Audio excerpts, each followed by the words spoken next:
Salam, hər vaxtınız xeyir olsun, hörmətli izləyicilər. Hər birinizi xoş gördük. Növbəti dərsimizə başlayıram. Hörmətli Ema xanım, sizi bir daha salamlayıram və səmimi münasibətinizə görə təşəkkürümü bildirirəm. Var olun. Hörmətli Etibar bəy, yaxşı ki, mənə xatırlatdınız. Sıra nömrəsini düz yazmamışdım, əhəmiyyət də verməmişəm. Hamısı görünür ki, qocalıqdandır.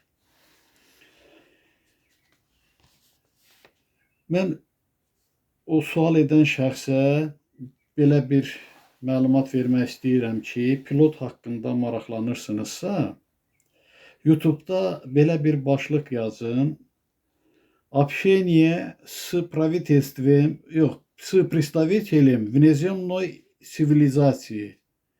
Bunu yazın, o veriliş gələcəkdir. Hansı ki, qızlar pilotla kontakt yaradırlar. Özləri görünməsələr də səsləri eşidilir. Onda məlumatlanacaqsınız. Dəqiq biləcəksiniz ki, pilot kimdir. Qısa onu deyə bilərəm ki, yad planetli kimi qəbul olunan varlıqdır. Ancaq o bizim yer kürəsində özünə aid işləri görür, Allaha, Allah qanununa xidmətdədir. Onların belə bir qüdrəti vardır. Biz də o qüdrətə nail ola bilərik. Bağışlayın. İndi isə poetik tərzdə olan Həyat kitabından davamını nəzərinizə çatdırın. Beytləri oxuyub izahlar verəcəm. Sonra müəyyən bir zaman müddətini də sərf edərik pilotun çıxışına. Buyurun qulaq asın. Böyük bildiyiniz bu mövcud aləm vardır hər ölçüdə sizinlə bahəm. Bu barədə çox söhbət etmişik.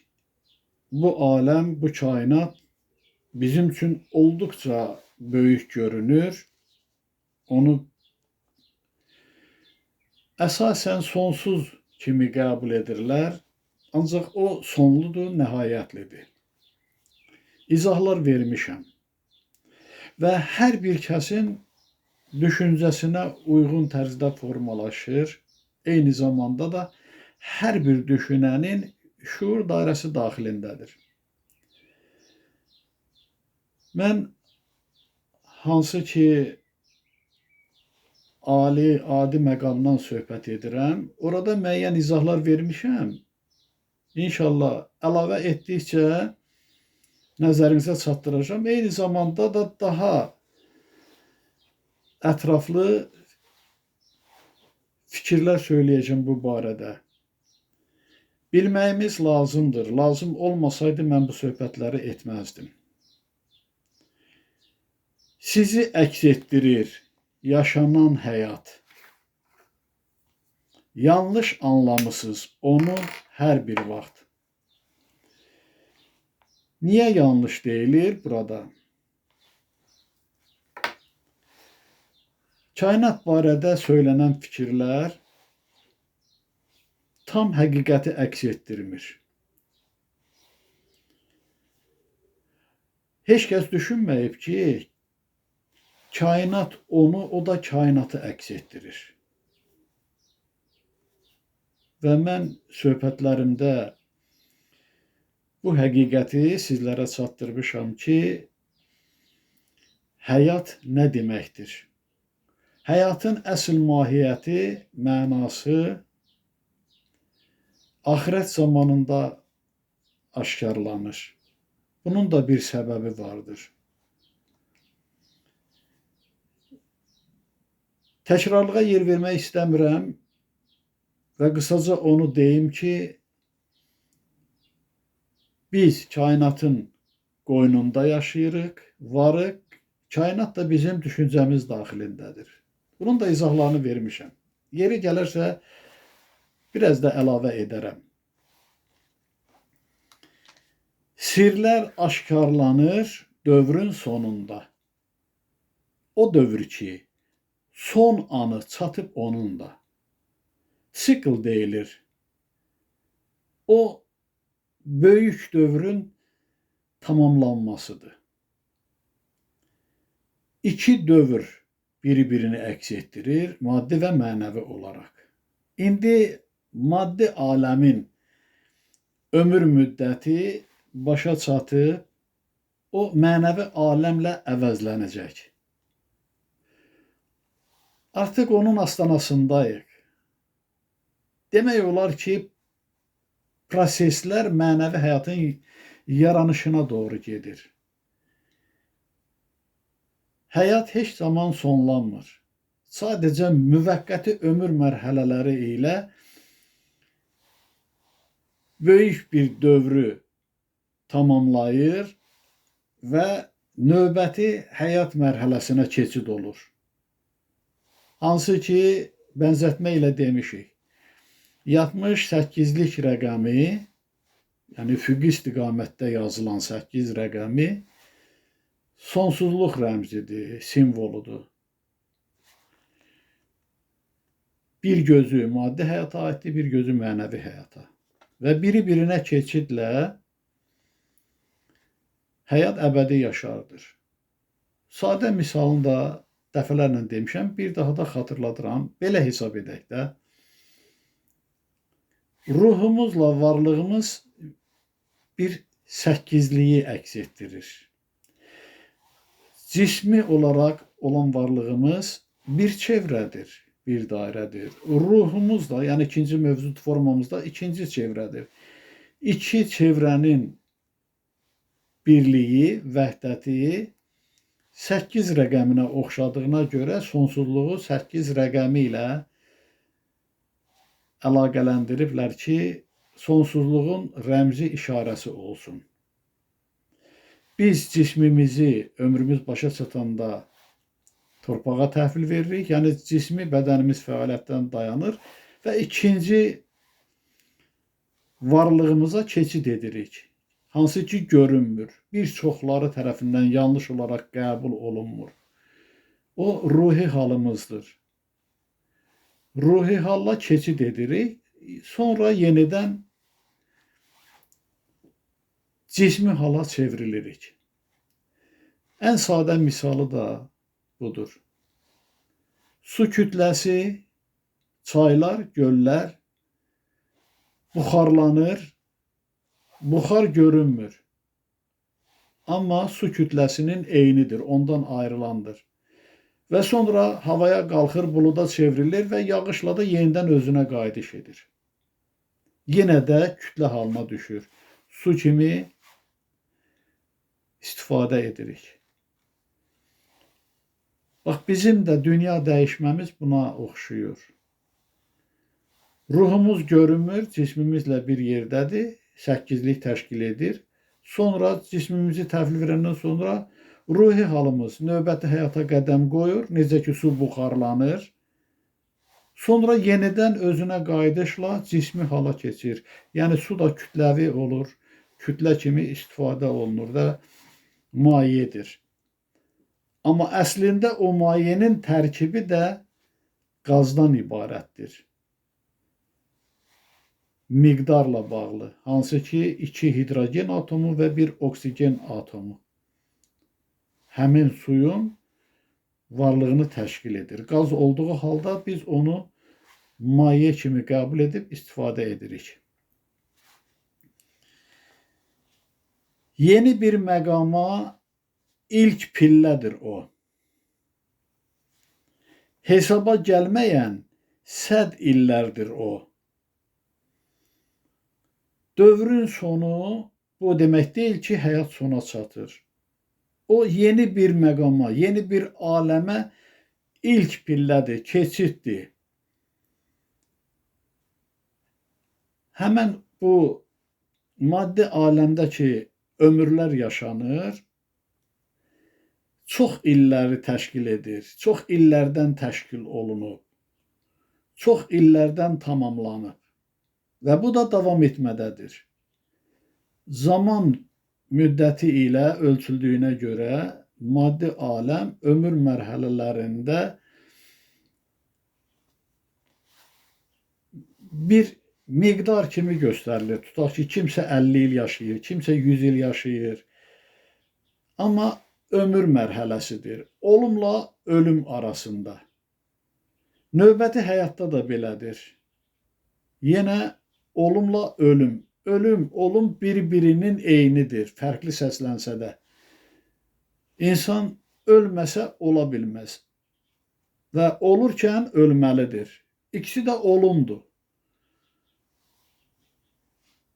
Ölüm də doğru düzgün başa düşülməyib müəyyən qədər. Heç vaxt qəbul etməyiblər ki, ölüm olum deməkdir. Bu həyatda ölən o həyatda olur. O həyatda ölən bu həyatda olur. Və bu əvəzlənmələrlə, yer dəyişmələrlə nihayətsiz, miqdarsız bir ömür yaşanır ki, buna da əbədiyyət deyilir. İndi yeniləşir yeni aləmdə. O mövcud olacaq hər bir adəmdə. Mənəvi aləmdir. Yeni dediyimiz bu hər bir düşünənin, hər bir bəşər övladının varlığında əks olunacaqdır. Hər birimiz o dövrə qədəm qoyacaq. Bizdə, şuurumuzda, varlığımızda yeniləşir o. Eyni zamanda da bu həyat hər bir varlığın nəzərində, düşüncəsində həm yeniləşir, həm formalaşır. O varlığın düşüncəsinə, zəkasına, həyata baxışına görə. Amma biz elə hesab edirik ki, hamı eyni cür düşünür. Eyni təəssüratla yanaşır həyata. Yəni, mən həyatı necə görürəmsə, başqaları da elə görür. Amma əslində isə belə deyildir. Hər kəsin dərrakəsinə və qəbul etməsinə görə həyat formalaşır. O fərqlidir. Olsun, lap bir otaqda 10 nəfər əyləşsin. Bu otaq hər bir nəfərin nəzərində o nəzərə uyğun, o düşüncəyə uyğun formalaşır. Fərqli qəbul etmələrdir bunlar. Amma bizə elə gəlir ki, elə hamı eyni cür görür, eyni cür başa düşür. Söhbət o qəbul etmədən, təəssüratdan yaranır ki, insan hansı təəssüratla yadında saxlayır o mühiti.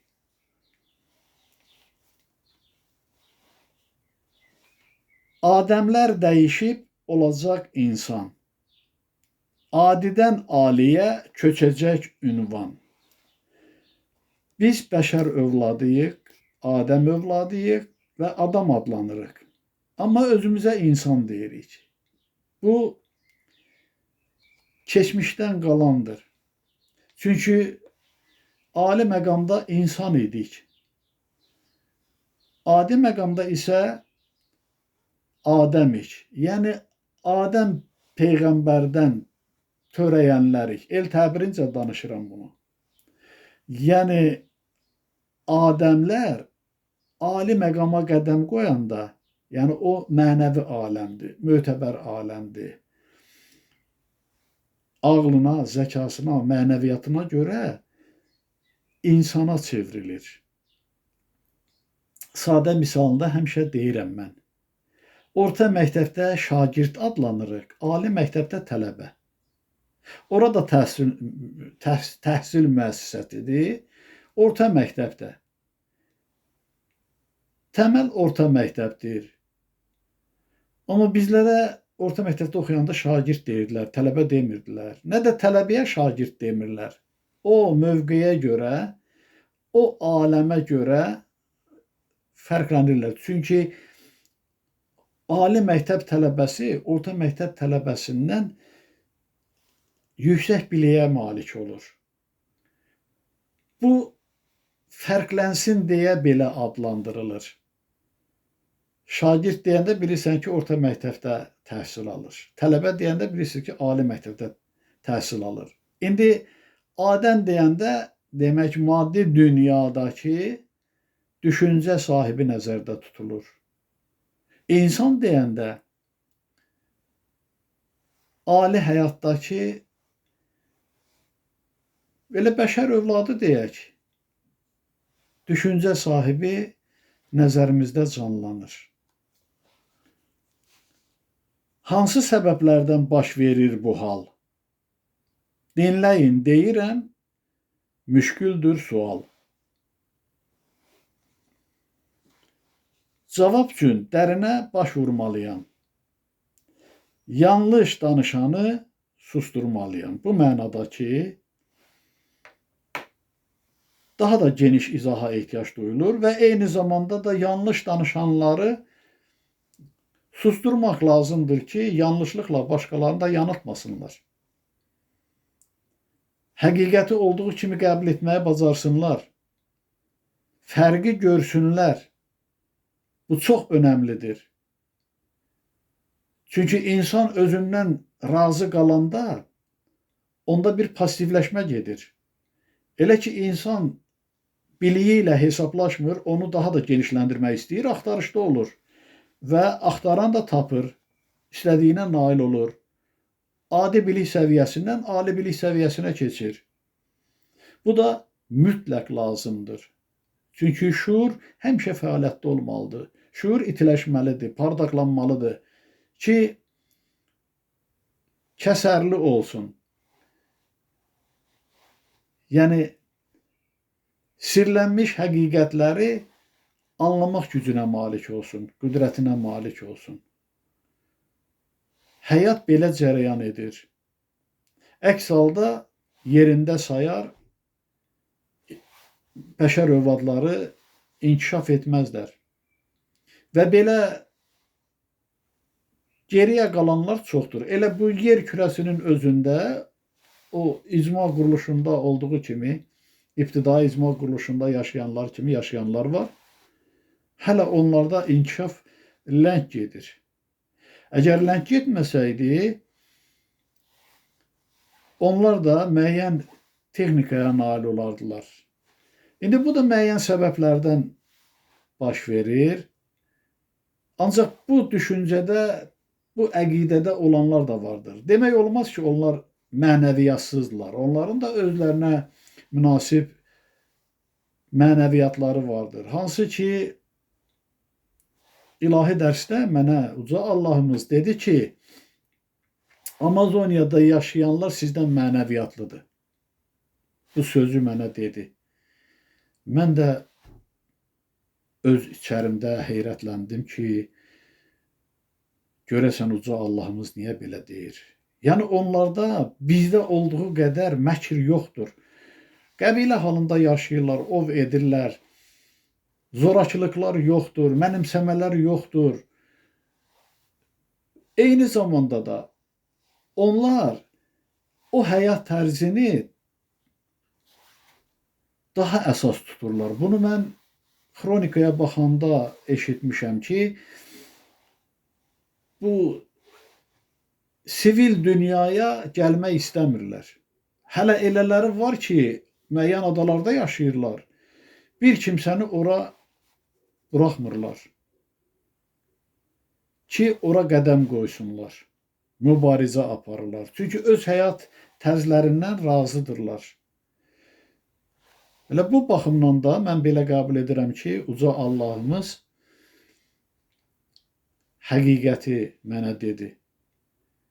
Bizdə isə özümüzü sivil dünyanın sakini hesab etsək də, məkr, riya, qanqada, insanlıqdan uzaq işlər, əməllər həddən ziyadədir. Onları biz qəbul etmirik, vəhşi kimi başa düşürük ki, onlar vəhşi həyat tərzi yaşayırlar. Elə görünür ki, onların mənəviyyatı elə bizim aləmdəki, baxmayaraq ki, bir dünyada yaşayırıq, yer kürəsindəyik, üstündür. Biz qəbul etsək də, etməsək də görünür ki, bu belədir. İnkişaf üçün mənəviyyat da əsas rol oynayır. Görürsünüzmü? Hər cür yenilik var. Texniki sahədə inkişaf vardır. Texnologiya vüsət alıb. Ancaq gizlin deyil, müharibələr tüğyan edir. Hələ orada, burada da ocaqlar yaranır. Bəşəri azdırıb haqqı dananlar. Həyat anlamında səhv danışanlar. Həyat barədə məlumatsız olan elə danışır ki, insan özü öz düşüncəsinə bəzən şübhə edir ki, ola bilsin ki, mən doğru düzgün düşünmürəm, doğru düzgün başa düşmürəm. Və bu həqiqətləri aşmaqla, söyləməklə sanki qəflətdə yatmışları oyatmaq cəhdindəyəm. Özüm də çalışıram ayıq-sayıq olam, yuxulamayam. Yəni, özümdən razı qalıb, arxayın olsam ki, mən hər şeyi bilirəm, onda məndə passivlik yaranar və yerimdə sayaram, yeni fikirləri də qəbul etmərəm.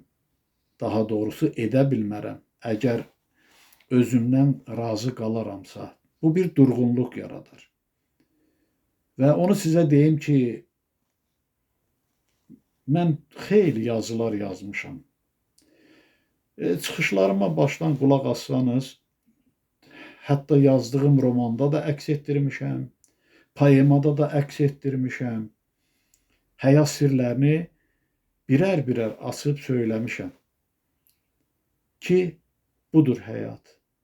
Amma buna baxmayaraq yenə də qane olmuram, nə mənada? Yeni fikirlər aldıqca baxıram ki, əvvəlki düşüncələrim, yazılarım sanki bir ibtidadır. Hələ tam təşəkkül tapmayıb, formalaşmayıb, adi haldadır. İndiki fikirlərim, söhbətlərim müqayisədə alilik səviyyəsinə çatmışdır. Hələ hər şeyi mən sizə olduğu kimi demirəm. Müəyyən bənzətmələrlə, müqayisələrlə izahlandırıram ki, sizlərin onu qavraması üçün asan da olsun, asan başa düşülən olsun. Birbaşa fikrimi desəm, siz axtarışda olacaqsınız. Çox çətin ki, kimlərsə onun əsl mahiyyətini başa düşə. Görürsünüz, mən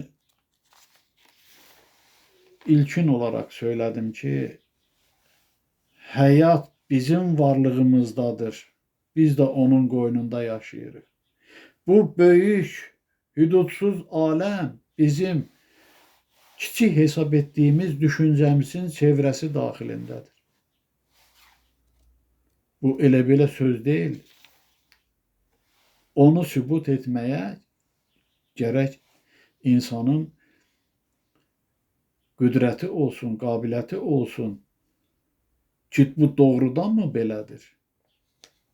Və o biri yazılarımda da sizlərə oxudum, fikir söylədim. Elə bil ki, nəhayətə çatmaq üçün pillələrdir. Bir-bir qalxırıq yuxarı, nəhayətə çatmaq üçün. Və onu da deyim ki, heç mən özümü kamil insan hesab etmirəm bu mənada ki, kamillik yolundayam. Sizlər də kamillik yoluna qədəm basıbsınız. Biz yalnız nəhayətdə əgər çatarıqsa o nəhayətə, onda tam kamil olarıq. O zaman da biz tam nur olaraq Allahımıza qovuşa bilərik. Onun ağıl ordusunun əskərləri kimi fəaliyyətdə olarıq. Fərqli görünənlər bir candır canda. İki təzahürlü vahid insanda. Fərqli görünənlər nədir? Bizdən fərqli nə varsa, bir candır canda. Hansı canda? Mənim canımda, sizin canınızda, düşünənlərin canında. Varlığımdan uzaq deyil, varlığımın bir hissəsidir bu gördüklərimiz, canlı, cansız olan. Nə varsa hər şey ondan kənar deyil. İki təzahürlü vahid insanda. Hansı canda? İki təzahürlü vahid insanda. İki təzahürlü nədir? Görünən cismi bədən, görünməyən ruhi halımız.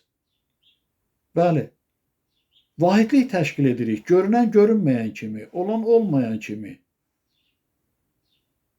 Elə sadə həmişə demişəm də, maye metaldır civə, onun üzərində görünməyən buxar halı var. O buxarın özü də civədir. Suyun üzərində buxar halı var.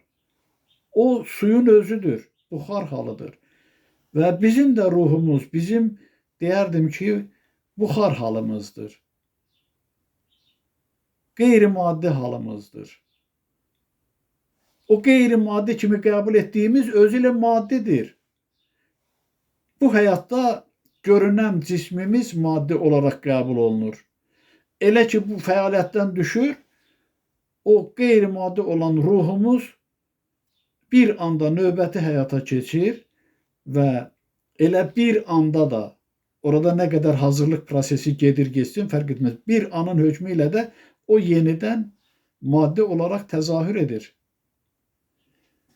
Bir daha sadə misalını deyim, bilin. Demişəm bu barədə. Yuxuya nə vaxt getdiyimizi hiss eləmirik. Bir də arada oyananda başa düşürük ki, hə, yuxu görürdük, yuxudaydı. Özümüzü maddi olaraq qəbul edirik ki, biz yuxu görürdük. Amma yuxuya keçid edəndə o bizim ruhi halımızdır. Bu fərqdir. Amma orada özümüzü maddi olaraq cismən qəbul edirik.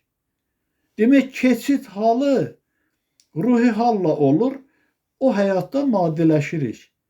O həyatdan yenidən bu həyata qaydanda, başa düşülsün deyə belə deyirəm, qaydanda, artıq o xəyalımızda qalır, bu həyatı gerçəklik kimi qəbul edirik.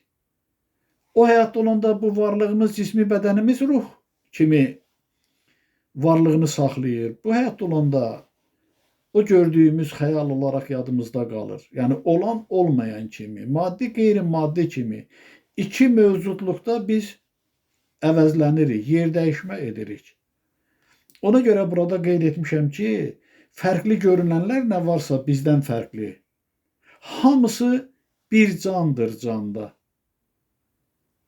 İki təzahürlü vahid insanda, ruhlu, cisimli, vahid canda, eyni zamanda biz və kainat bir canıq. Biz kainat dediyimizin bir hissəsiyik. O da bütövlükdə bizim düşüncəmiz daxilindədir. Yenə bizdən ayrılmazdı. Ayrılmır. Bir üzü Tanrıdır, bir üzü Allah. Bilməyən eşidib, qoy olsun agah. Bəli, iki təzahürlü vahid insanın bir təzahürü Tanrını əks etdirir, o biri təzahürü Allahı. Kim necə başa düşür, düşsün, necə qəbul edir, etsin. Bunları da zaman-zaman izahlandırmaqla sizi o həqiqətə yaxınlaşdıracağım ki, siz əmin olacaqsınız. Biz Allahımızı, Tanrımızı kiçiltmirik. Bunları bilirkən onların böyüklüyünü qəbul edəcəyik.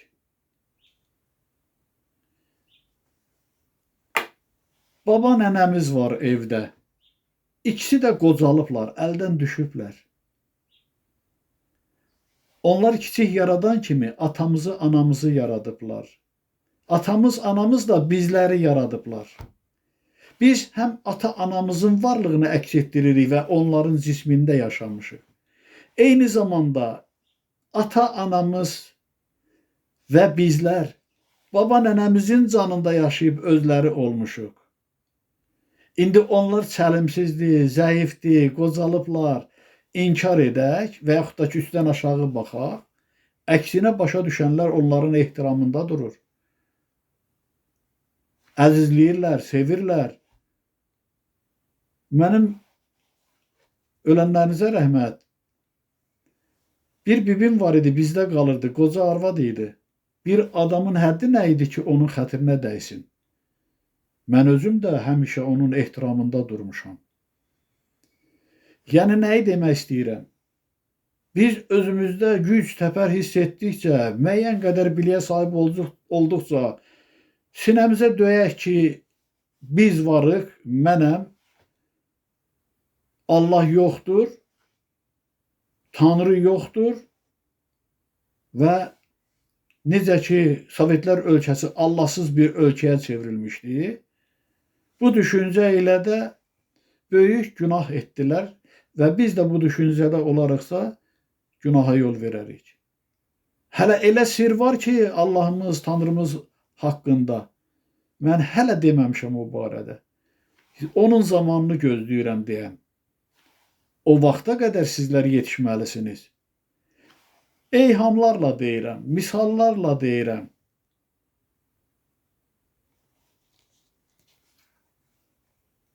Mübhəm olanları açmasam əgər, zülmətdə, zülümdə bulunar bəşər.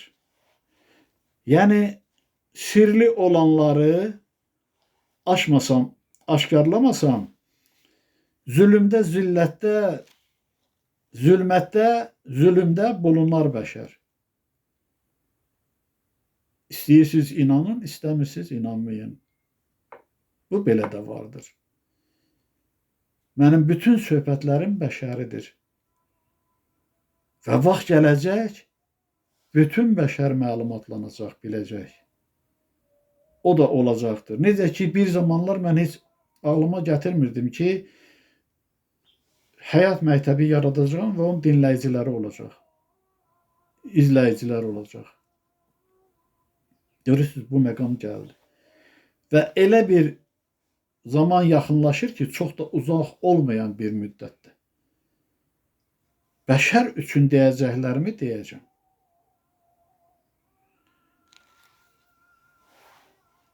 Bu əsər mayaqdır yol azmışlara, haqdan uzaq düşmüş yanılmışlara. Qədir bilənlər üçün bu yazdıqlarım bir mayaqdır. Ağıllı insanlar, necə ki sizlər diqqət yetirirsiniz, önəm verirsiniz, oradan nəyisə qavrayıb, əxz edib, mənimsəyirsiniz və həyatınızı o əsasda istiqamətləndiриrsiniz, yaşayırsınız. Belə insanlar içərinizdə vardır. Bəlkə də hamınız beləsiniz, heç kəsin heysiyyatına toxunmaq istəmirəm ki, yəni kimsə ağıllıdır, kimsə diqqətsizdir, yox. Amma təbii haldır da, hamı eyni cür başa düşmür axı. İnsanlar ömr etmiş yaxşı yamanla. Bircə yaşayıblar axan zamanla. İndiyə qədər belə davam etmişdir. Dayanmaq məqamı yetişməkdədir. Aləm yeniləşib dəyişməkdədir. Niyə dayanmaq məqamı gəlir? Hansı məqamda o dayanmaq məqamı?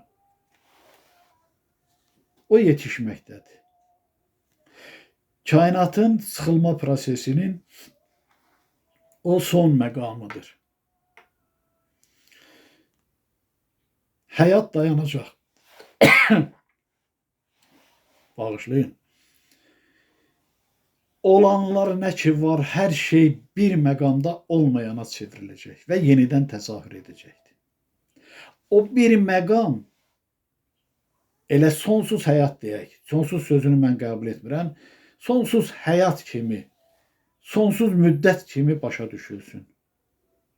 Bu mütləq olacaqdır. O yetişir və aləm yeniləşib dəyişəcəkdir.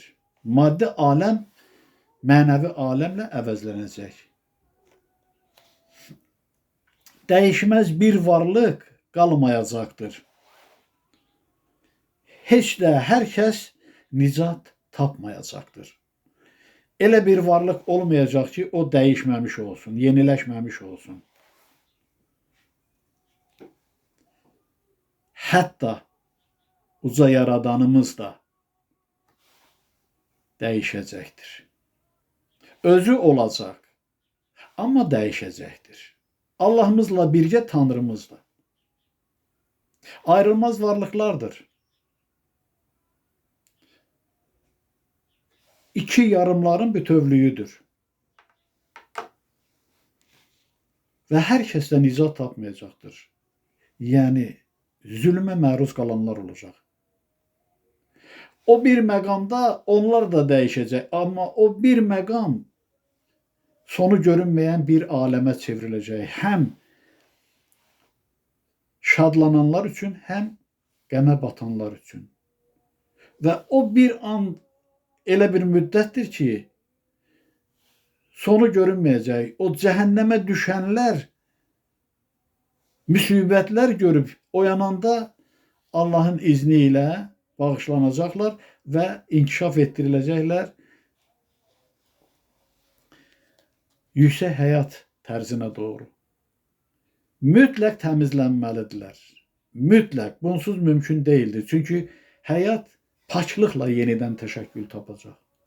Bunu nə təsəvvür etmək, nə başa düşmək asan deyil, çox mürəkkəbdir. Bu aiddir canlı, cansız olana, hər aşkar olana, sirli qalana. Bildiyimiz, bilmədiyimiz, bizim üçün aşkar və sirr olanların hamısı bu dəyişikliyə məruz qalacaqdır, mütləq. Bəli, bircə anda baş verəcək bu. Sirlidir Allahın həyat üslubu. Allah Taala qüdrətlidir, yenilməzdir və tədbirlidir.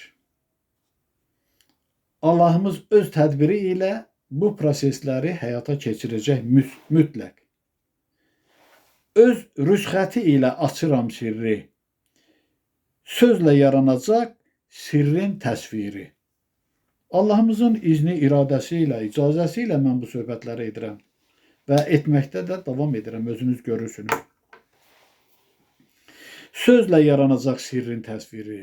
Mən bu söhbətləri ona görə o incəliklərlə danışıram ki, siz onu təsəvvür edəsiniz. Sizdə doğru düzgün təəssürat yaransın həyat barədə. İnşallah nail olacağıq. O müsbət hala çatacaq mütləq.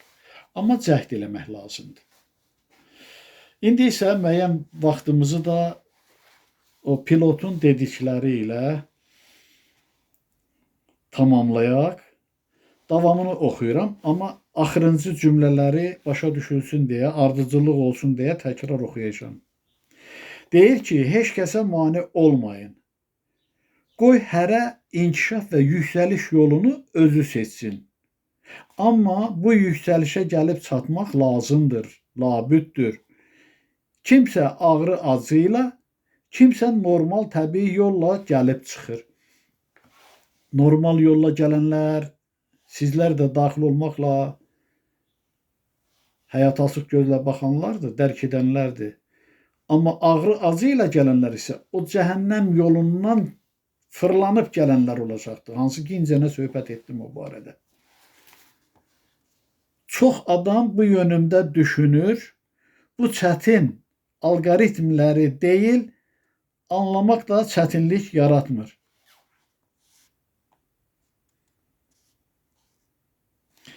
Bu adam bu yönümdə düşünür, üzr istəyirəm, çox adam bu yönümdə düşünür. Bu çətin alqoritmlər deyil, yəni başa düşüləndir, diqqət yetirəndə. Anlamaq da çətinlik yaratmır. Bir şərtlə diqqət yetirəsən. Amma yeniliyə həmişə müqavimət olub və olmaqdadır. Mən çox müqavimətlərlə üzləşmişəm. O 3 illik ərəfədə və hər insanla da anlaşmaq istəmişəm. Yəni ki, anlaşılma olsun aramızda. Buna baxmayaraq deyirəm yenə də hə deyib yenə o səhv fikirlərlə gedənlər olub. Hətta söyləmişəm sizlərə. Bu söhbətlərim üçün mənə lənət oxuyan da olub. Üzümə lənət oxuyub gedibdi. Hicablı bir qadın idi, gənc qadın idi. Görünür ki, o cənnətdən gəlmişdi, yenə də qayıtdı getdi öz yerinə. Orada yəqin ki, məskunlaşıb. Və məni də lənətləməklə orada biraz da hörməti yəqin ki, artıq olacaq. İndi yeni texnologiyalar yaranır və yaranmaqdadır. İnsanlar bundan ehtiyat edir, qəbul etmirlər. Bu həqiqətən ağrı-acılıdır. Çünki yer planetində yenidən qurma olmalıdır. Dəyişmələr olmalıdır, yeniləşmələr olmalıdır. İnkişaf mütləqdir. Bir də vurğulayaq ki, siz dediyiniz kimi oyanışlı adamlar üçünsə yeni cərəyanlı dövrdə başqa parametrlərdə inkişaf edəcəklər. Yerdə olan ağır texnoloji çətinliklərin onlara dəxli olmayacaq. Bir də vurğulayaq ki, siz dediyiniz kimi oyanışlı adamlar üçünsə yeni cərəyanlı dövrdə başqa parametrlərdə inkişaf edəcəklər. Yerdə olan ağır texnoloji çətinliklərin onlara dəxli olmayacaq. Bu da bir həqiqətdir. İnkişafda olanlar, o mötəbər həyata keçid alanlar, yəni ki, layiq olanlar öz həyatlarını qurub yaratmaqla yaşayacaqlar. Xariqələr yaradacaqlar. Əmin-amanlıq olacaq. Amma ki, o zülmə məruz qalanlar olacaq. Onların başına gələnlərin onlara heç bir təsiri, aidiyyəti olmayacaq. Onlar mütləq islah olunmalıdırlar. Şaxələnmələrlə çox qapılar açılacaq və hər kəs də özünə xas özəyə daxil olaraq ona məxsus yerdə qərar tutacaq. Pilot məgər səhv mi danışır? Düz danışır. Və belə də olacaqdır mütləq. Hər kəs öz yerini tutacaq həyatda. Vaxtımız sona çatdı. Eyb etməz. Yəni ki, növbəti çıxışlarımızda da davamını oxuyaram, müəyyən qədər izah verərəm. Bir daha hər birinizə təşəkkür edirəm. Bu deyilənlərdən özünüz üçün lazımi nəticə çıxarmaq çox vacibdir. Sizin xeyrinizədir. Çalışın doğru düzgün nəticə çıxarasınız. Doğru düzgün nəticə də inamdan başlayır. Eyni zamanda da analiz etmək lazımdır. Məntiqlə, elmlə, elmi fikirlərlə əlaqələndirin. Çalışın mövqeyinizi itirməyəsiniz, büdürəməyəsiniz. Hələlik bu qədər. Sizinlə bahəm, hörmətli ilahi varlıqlara öz təşəkkürümü bildirirəm. Ana yurdumuza, ana torpağımıza, ana vətənimizə təşəkkürlüyəm. Hər zaman olduğu kimi məhəbbətliyəm. Şükür edirəm Allahımızın varlığına. Minnətdaram Allahımıza bu lütfüne görə. Ümumiyyətlə hər şeyə görə Allahımıza borcluyam, minnətdaram mən. Sağ olun, salamat qalın. Növbəti görüşümüzə, söhbətimizə dək.